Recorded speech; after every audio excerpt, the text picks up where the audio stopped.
샬롬 로중 읽어주는 제입니다. 7월 11일 금요일 로중입니다.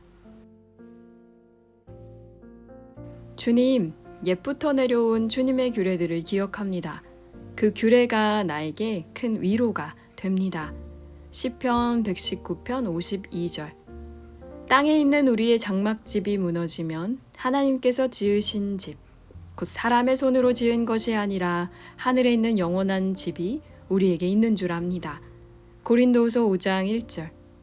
주님과 함께 승리하며 나아가는 하루 보내세요. 샬롬 하올람.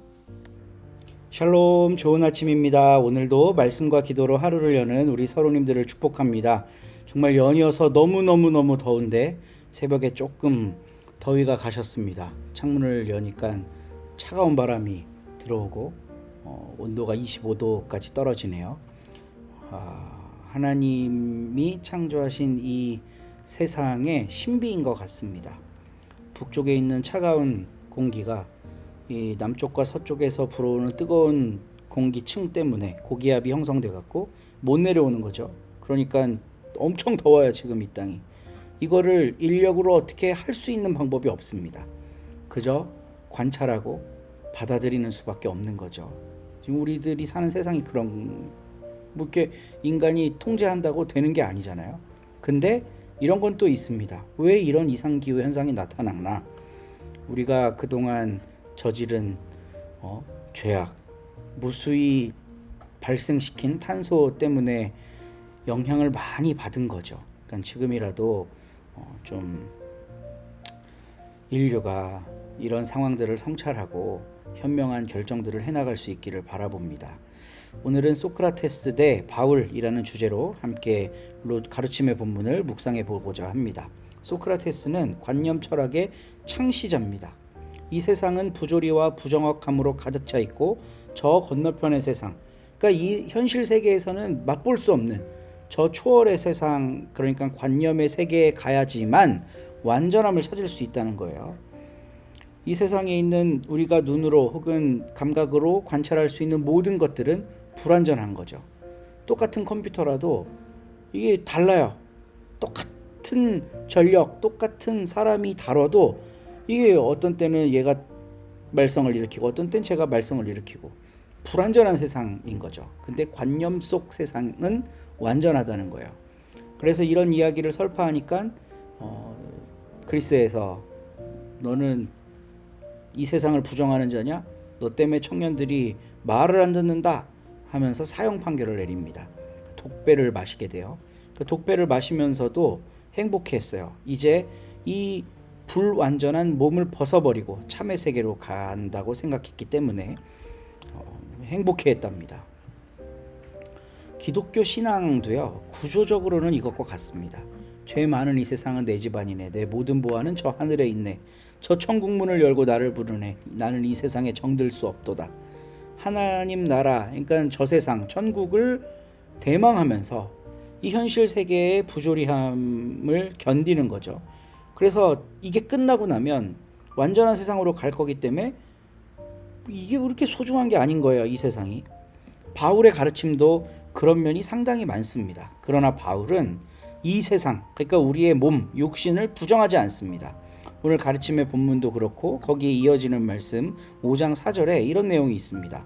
우리는 이 장막에 살면서 이 불완전한 몸뚱아리 안에 살면서 무거운 짐에 눌려 탄식하고 있습니다. 우리는 이 장막을 벗어버리기를 바라는 것이 아니라 그 위에 덧입기를 바랍니다. 그 위에 뭘 덧입어요? 저 세상의 생명을 덧입는 거죠. 그리하여 죽을 것이 이 생명에게 삼켜지게 하려는 것입니다. 그러니까 이걸 부정하는 게 아니라 초월에 잇된 신앙으로 여기에서 생명을 얻고 살아가야 된다라고 말하고 있는 거예요. 기독교는 예수가 육신이 되셨음을 고백하는 종교입니다.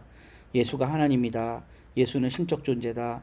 이런 고백이 있기에 앞서서 예수가 사람이셨던 것을 사도들과 제자들이 이미 봤기 때문에 예수의 육체성은 부정할 수 없는 진실이었어요. 그분이 어떻게 우리의 신앙이 대상이 되느냐, 이게 이제 문제였던 거죠. 기독교는 출발부터 육신이신 예수님을 긍정했습니다. 하나님이 사람이 되신 것, 이거는 일반적인 종교나 철학에선 불가능한 거죠. 완전한 게 이 세상으로 온다. 그러니까 소크라테스 식으로 말하면 완벽한 어떤 존재가 불완전한 이 세상 가운데 오는 거, 이건 있을 수가 없는 일이거든요. 여긴 다 불완전해야 돼요. 그래서 이 불완전한 걸 벗어버리고 완전한 관념의 세계로 가야 된다. 이게 이제 소크라테스의 가르침이거든요. 근데 기독교는 출발부터 그 반대를 이야기했습니다. 완전함이 현실 속에 왔다.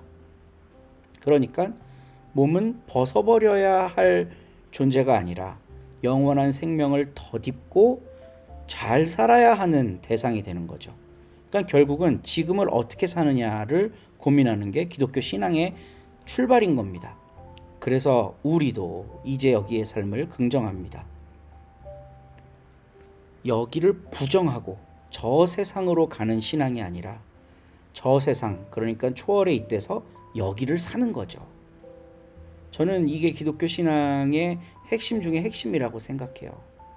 여기를 벗어버리고 저기 가는 거, 이건 기독교 신앙의 출발이 아니었습니다. 여기가 너무너무 이상한데 저기에서 오신 분 때문에 여기를 잘 살 수 있는 거예요. 예수도 그렇게 사셨고 사도들도 바울도 그렇게 살았습니다. 여기는 부정되어야 할 공간이 아니에요. 그러니까 예전에 목사님들이 생태 위기에 대해 막 학자들이 이야기할 때 그거 다 헛소리다 이런 얘기한 시기가 있었어요. 아니, 우리 하나님 나라 갈 건데 여기 왜 그렇게 집착을 하냐. 여기는 원래 그런 거다. 망할 곳이다. 여기는 싹 망하고 새로운 곳으로 우리는 가는 거다. 이런 걸 가르쳤거든요. 그래서 이게 변칙적으로 어떤 방식으로까지 발전했냐 하면 건축하는 목사님들이 대출을 엄청 땡기는 거죠. 그리고 아이고 빨리 하나님 나라 갔으면 좋겠다. 여기서 이렇게 더 이상 고생 안 하게. 근데 이 말에 어떤 모순이 있는 줄 아세요? 그럼 왜 대출하고 왜 성전 잘 지어? 여기 거 아무것도 아닌데 성전 예쁘게 지을 이유가 없죠.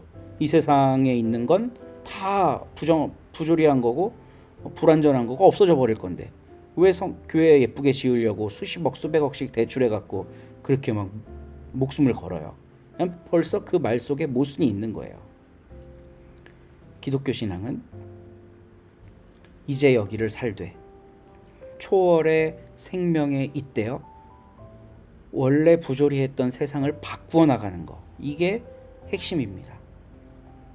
그게 소크라테스와 구별되는 바울 가르침인 거죠. 오늘도 이 믿음 안에서 승리하는, 그리고 묵상을 이어나가시는 우리 서로님들 되시기를 축복합니다. 한 주간도 고생하셨습니다. 좋은 하루 되세요.